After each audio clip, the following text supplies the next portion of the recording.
Okay, hello guys. Welcome to Easy Talks with Mun. Today I'm sitting down with an Emmy Award-winning film director and producer since 1968, and he's also director of Asian World Film Festival.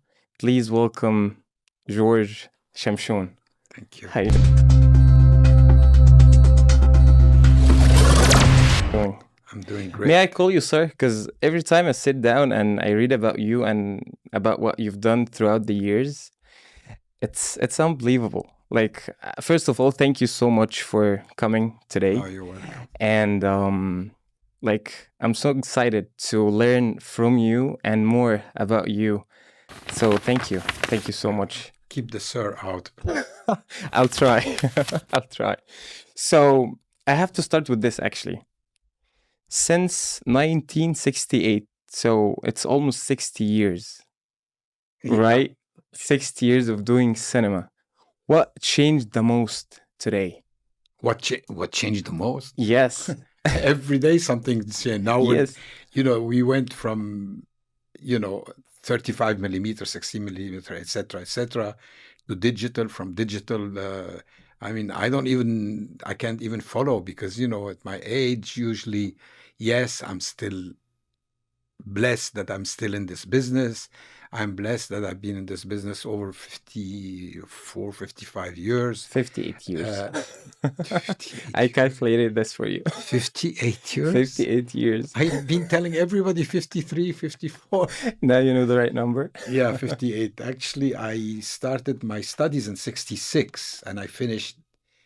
I graduated in 68 during the French Revolution because I was in Paris. Mm-hmm. I thought we would never do it, but our conservatoire, they didn't want to stop, which is good, thank God, or else I would have finished 69. Uh-huh. 69 is a good...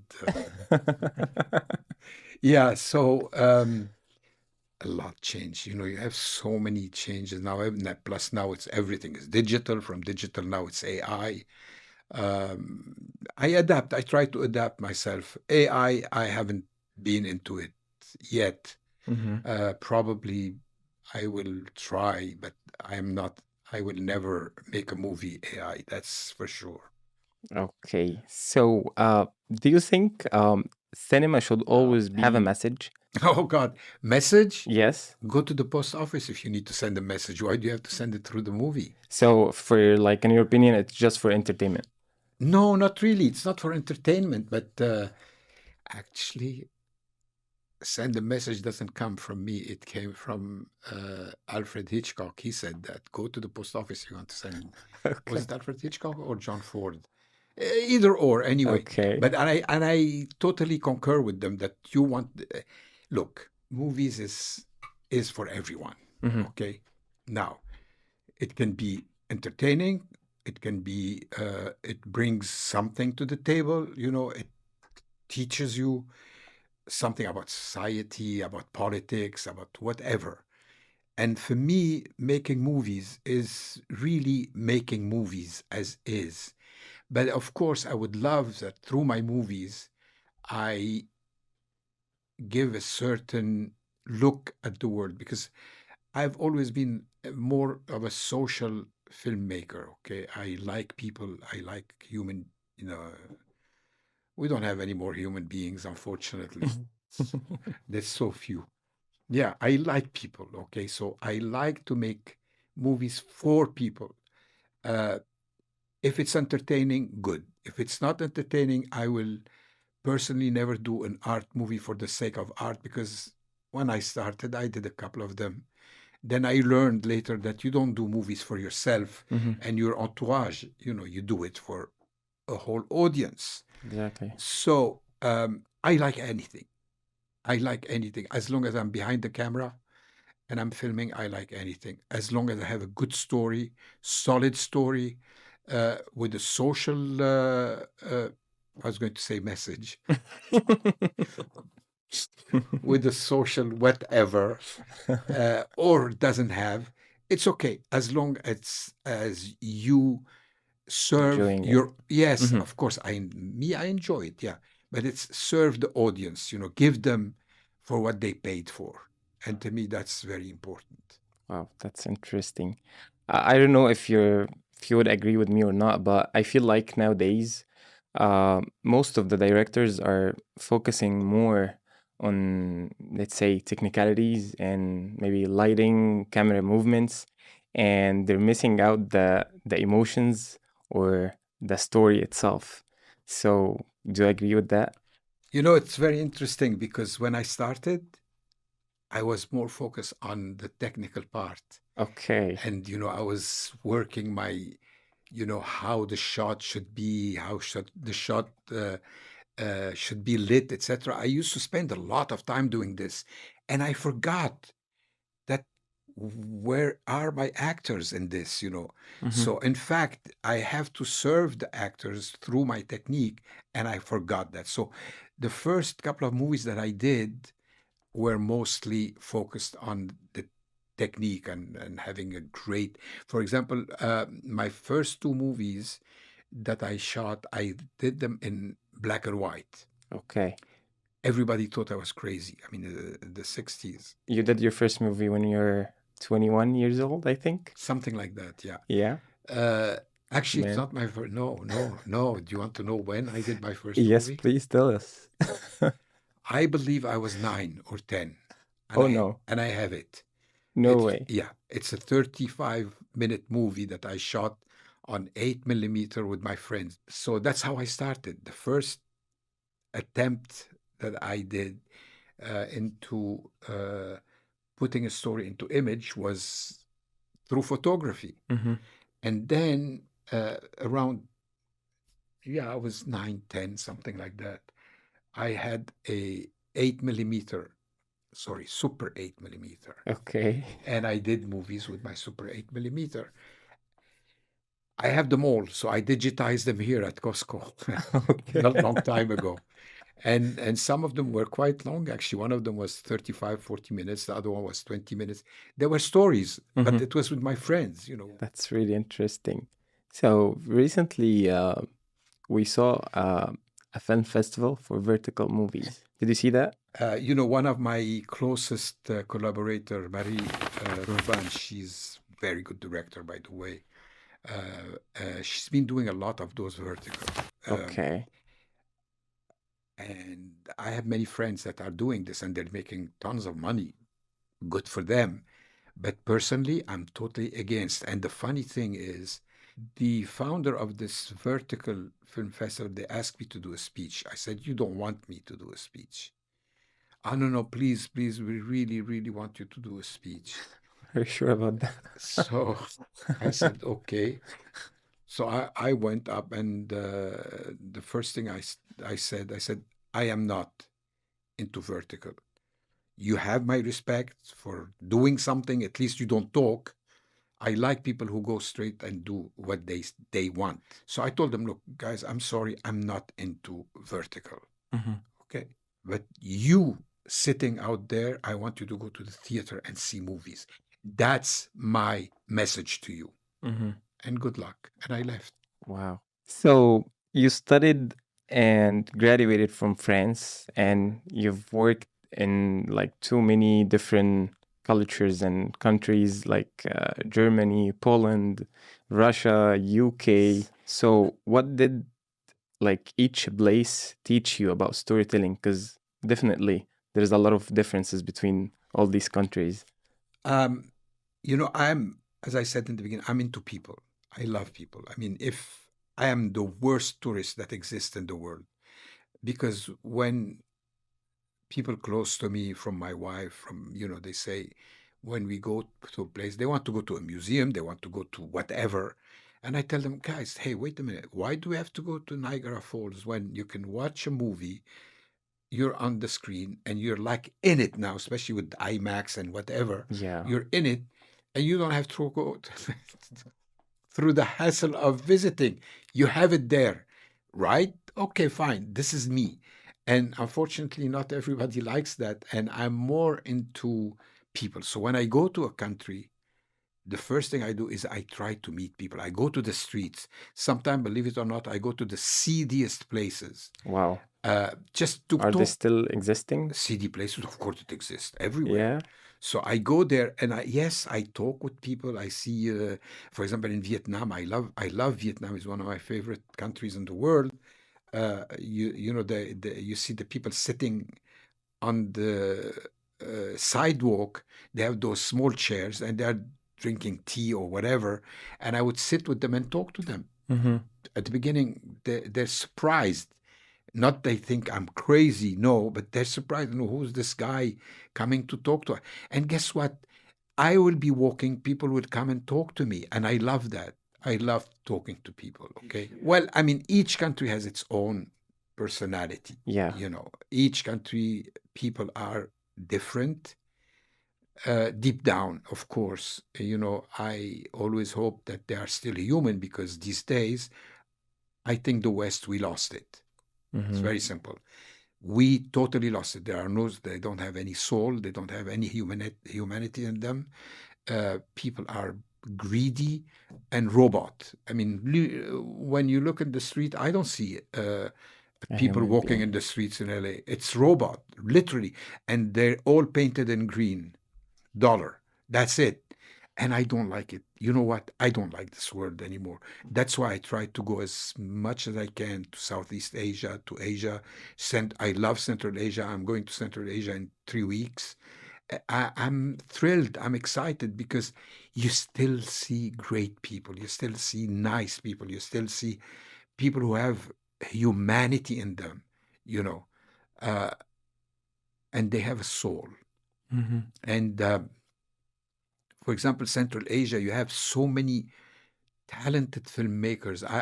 2 years ago, I was there for the Bishkek Film Festival, because I go there very often, because the co-founder of the festival with me is Sadiq Shariaz, who used to be the Minister of Culture in Bishkek, in Kyrgyzstan. Okay. And they asked me to do again a speech. Okay. So at the end of the festival, I did my speech, and I told them, guys, listen to me. Stop, because some of them told, oh, would love to go to Hollywood, would love to go to. I said, what? You want to go to Hollywood to do a sequel and a prequel and this and that? No, stay here. You have so many stories. You have beautiful stories. Stay here. Make movies here. You don't want to go to Hollywood, because if you go and work in Hollywood and you fall into the studio system, Yeah. So you know, then good luck. the executive is so scared to lose his job that he would say, X-Men did a lot of movies. Let's do X-Men 2, X-Men 3, X-Men 4. And then at the end also, let's go to prequel. Let's do X-Men before. You know, and I chose one I of know what you're actually I saying. chose one of the best, actually. But yeah, I like movies that have a story to tell, that It's have great. character, that are inspiring. So I told those filmmakers, I said, please, I am begging you, you don't want to go there. Stay here. Of course, the Minister of Culture came to me and said, George, thank you for saying this. I said, well, I mean, that's how I That's the think, truth. that's how I feel, Yeah. you know. Actually, maybe that was, I think, last year. I saw a photo of you and Lee Byung-hun, Lee Byung-hun last right? year. Yeah. I don't know if I said that right, Yeah. actually. Lee Byung-hun. It was in November. Okay, he's like, for people who don't know like who that is, he's one of the famous actors of Squid Game. Maybe it's one of the most seen shows on Netflix, I think. Yeah. Uh, what was that? You guys were cooking something together, or what was happening? Well, actually, Lee Byung-hun is not only a star in America now because of Squid Game. He's Uh-huh. a worldwide. I mean, the guy is like one of the biggest stars in the world because of Squid Game and a couple of other movies. What we were cooking? We were cooking nothing. Where did you see us cooking? Like there's something between you and him, like whatever, like No, a no, we hit it movie off. or No, we hit it or off immediately. I really liked him, and I believe he liked me, and we stayed in touch. And I'm hoping to go and see him soon in Korea. perfect. So you, as a director of Asian World Film Festival, what makes a film stands out? Our festival, you don't submit. Okay. We created Asian World Film Festival for a very, very good reason. When Sadiq came here to Los Angeles, the Minister of Culture, Mm-hmm. he had a fantastic movie called Queen of the Mountain, Kurmanjan Datka, and it represented Kyrgyzstan at the Oscars. Okay. And he came, he was all pumped up. It was a big, epic movie, David Lean, and really a beautiful movie. It's not because he's my friend. He did a great job. And it was his first and only movie up to now, anyway. And he really believed in his heart he's going to be at least nominated. And I hated myself because I had to tell him the truth and tell him, look, I don't believe you will be nominated. Maybe shortlisted, Mm-hmm. but nominated, no. I mean, it'll be a miracle, and I'm praying that you will be nominated Selected, or yeah. shortlisted. And it didn't click in his head. He couldn't believe it. And then, well, of course, the list came, and he was not on the list. He was so sad and disappointed. And I told him, Sadiq, I prepared you. I Mm-hmm. told you. So, and he was actually not only disappointed, he was very angry. Mm-hmm. That's when Asia started being on the map in Okay. Hollywood. Okay. That's good to know. And Actually. Parasite was one of our movies. I mean, we promoted it like incredible, and it got 4 Oscars. Let's do a festival. Yeah, okay. But I said, then if we do a festival, we have to give it a direction.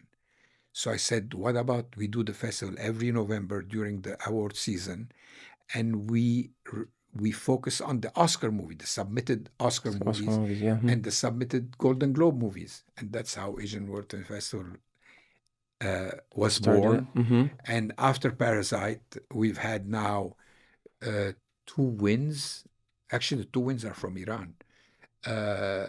We've had 2 wins, several nominations, and now Asia, we're on the map. And I would like to believe, in all humility, we have a hand into this, that we did bring Asia on the table now.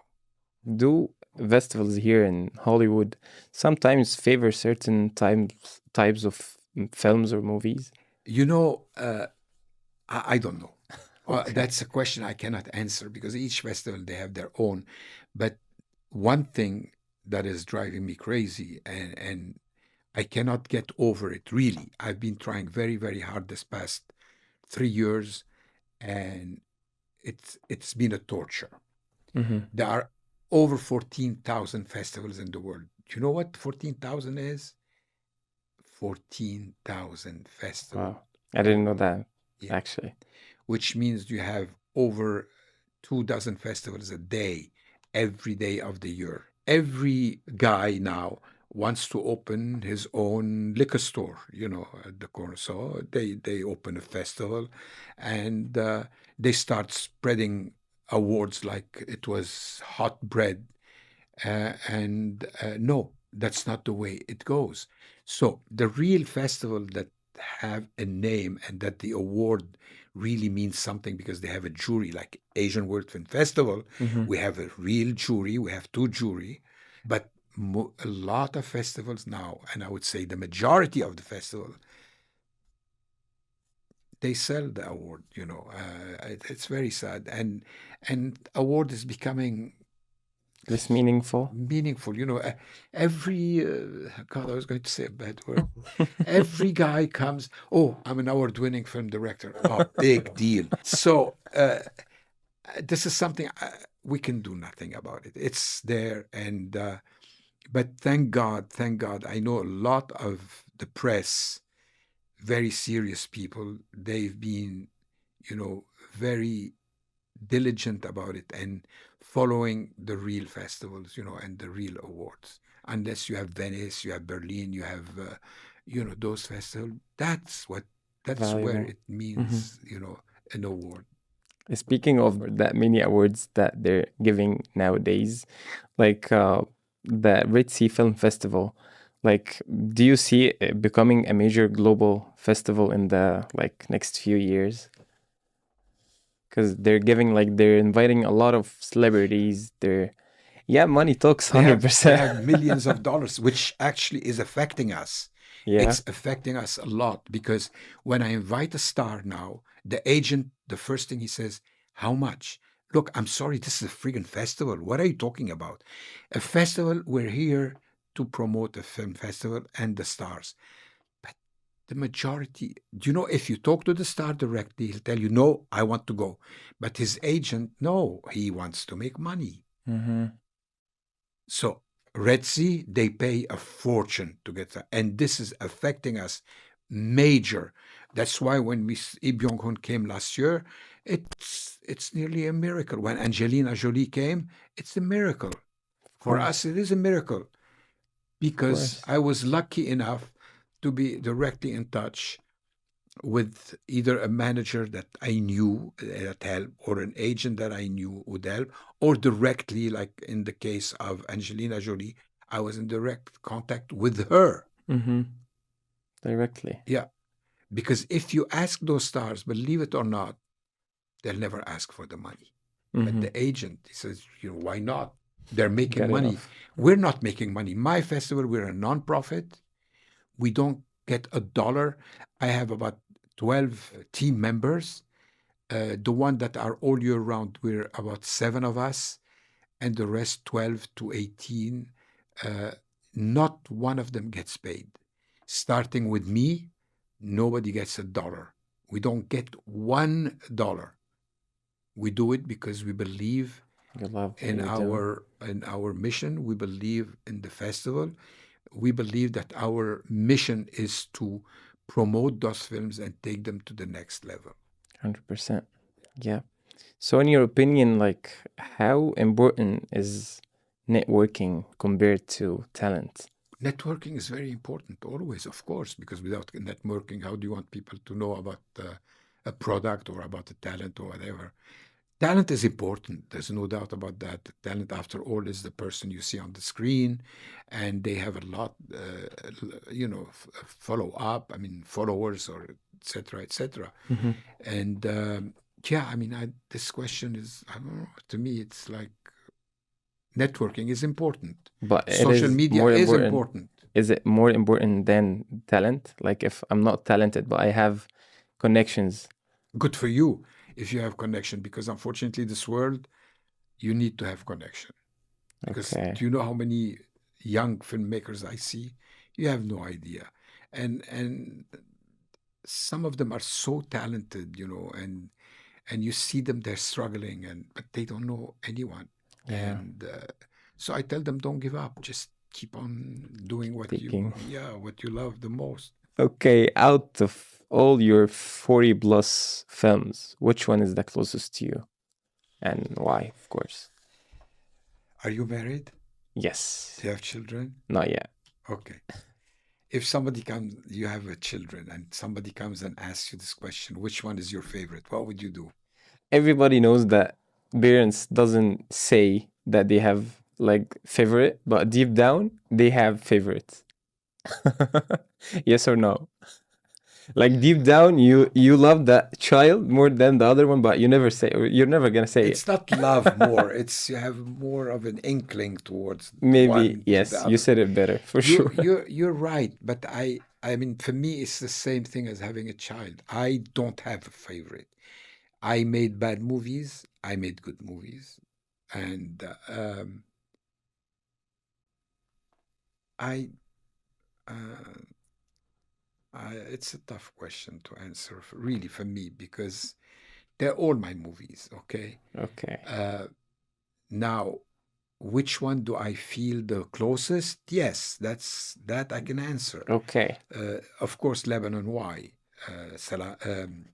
Lebanon لماذا? it's Lebanon. Why? Yeah, that closest to your heart. it's the closest to me. Yes, because it took me 4 years to make, from Wow. 75 to 79,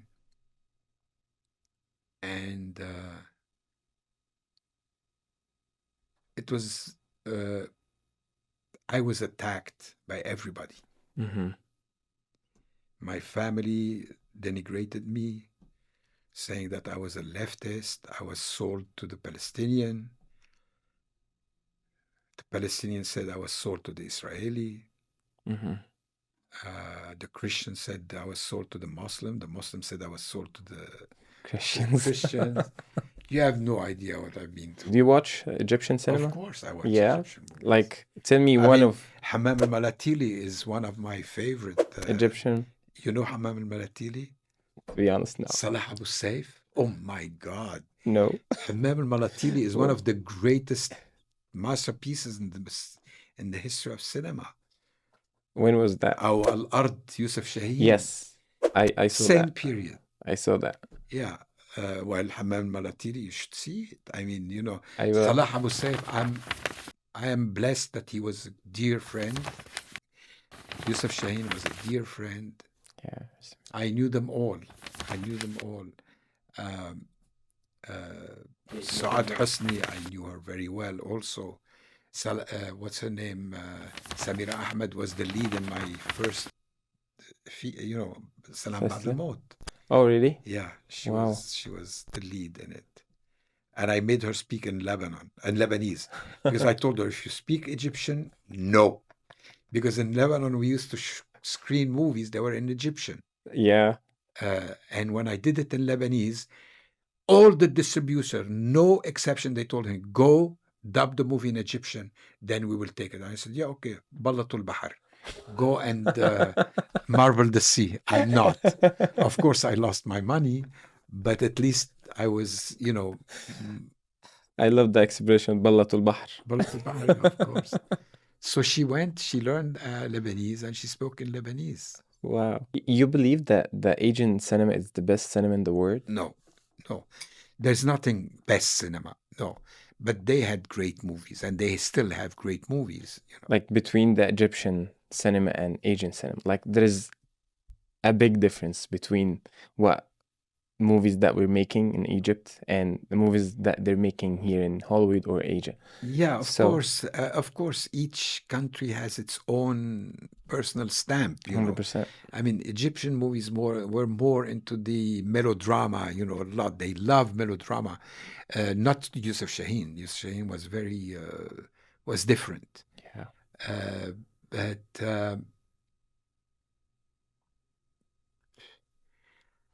that's a very tough question, honestly, to see which is. I love Asian cinema because these days they have a soul. They tell you a story. Okay, name just one movie, like American movie that you liked last 10 years. Last 10 years? Yes, like the best movie that you watched last 10 years. Yeah, I mean, It's too many, I know. If this question was asked to me in the 60s, it would have been easier for me to answer. If you ask me, course. what is your favorite movies of all time? That I can answer. Yes, go ahead. I would love to hear that. Okay, I have a list of about 120 movies Oof. that I love, that they're my favorite of all time, about 120. Wow. The top 5 are, it's very easy. Andrei Rublev, Tarkovsky, Russia or Mhm. Soviet Union. The Godfather, all course. 3 of them. Mm-hmm. Once Upon a Time in America, Sergio Leone. Chinatown, Roman Polanski. You've worked with Polanski, right? Before? Who? You've Polanski? Polanski. You've worked with him before, Yeah, yes. right? I was his assistant Yeah, trainee. I hear that. Actually, Tarkovsky too. Uh-huh. Tarkovsky and Polanski. And the 5th, oh God. Anyway, you got the 4. I got the best 4. You're lucky I gave you That 4.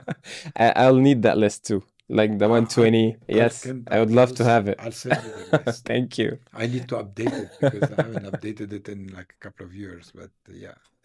Okay, if you had to start today from zero, what would you do differently?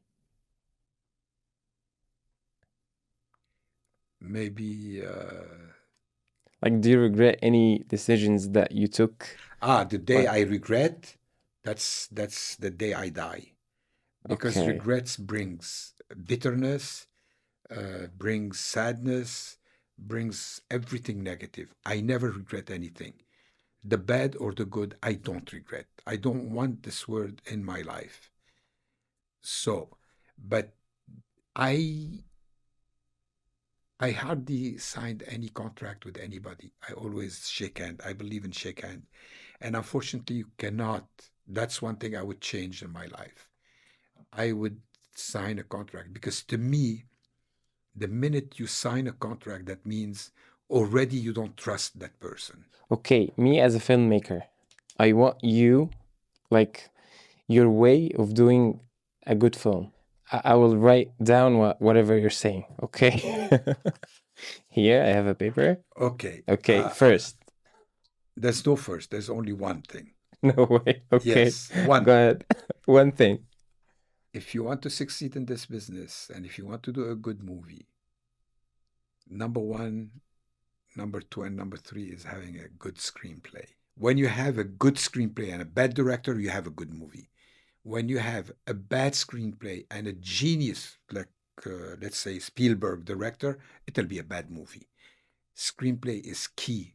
It is key to a movie. Mhm. You have a good screenplay, you have it. It's done. So that's why always take your time, write and rewrite if needed be, and rewrite, and make sure that, you have it everything on paper, and then you move to the next step, which is filming. Wow. I love that. Okay. Choose one. Old movies, new movies. Which one? What do you Pick. mean old movies? Old movies. Action or drama? No, Please pick one. drama. Drama. Okay, I know this one, but I'll ask it anyway. Acting or directing? Directing, of course. Okay. Famous actors or new actors? I love new actors. That's awesome.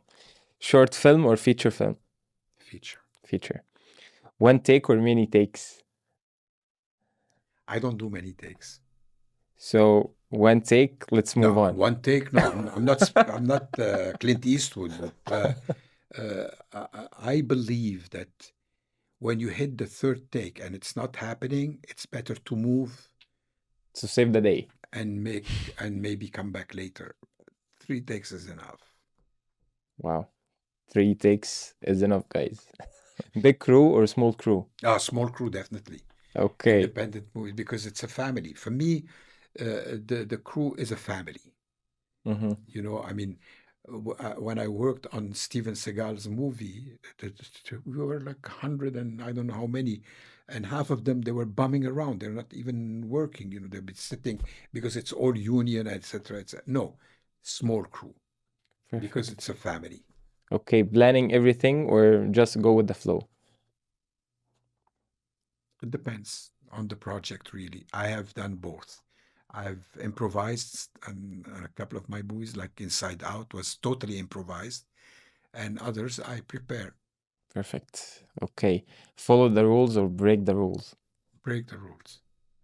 Local stories or global stories? Global stories. Okay, final one. Cinema or Netflix? Cinema. Okay. Cinema. That's I mean, awesome. I have to be realistic. If we didn't have Netflix or Prime or Apple TV or whatever, there's so many movies we wouldn't even see. And even with that, we don't see enough. Mm-hmm. I am hoping that one day they will expand and open their horizon and show more movies from, Asia, from the Middle East, from Africa, Yeah. because that we lack this. We need those movies. I don't know what to say, but George, thank you so much for coming. And was it an easy talk? It was interesting because you had your own specific questions, which were very interesting, which nobody has brought up before. Glad to hear that. And at the same time, it was general. It wasn't really focused on one thing. Again, thank you so much, George, for everything that you did. Thank you. Thank you so much. I really appreciate that. Thank you. Thank you. Let's take a picture. Yes, of course.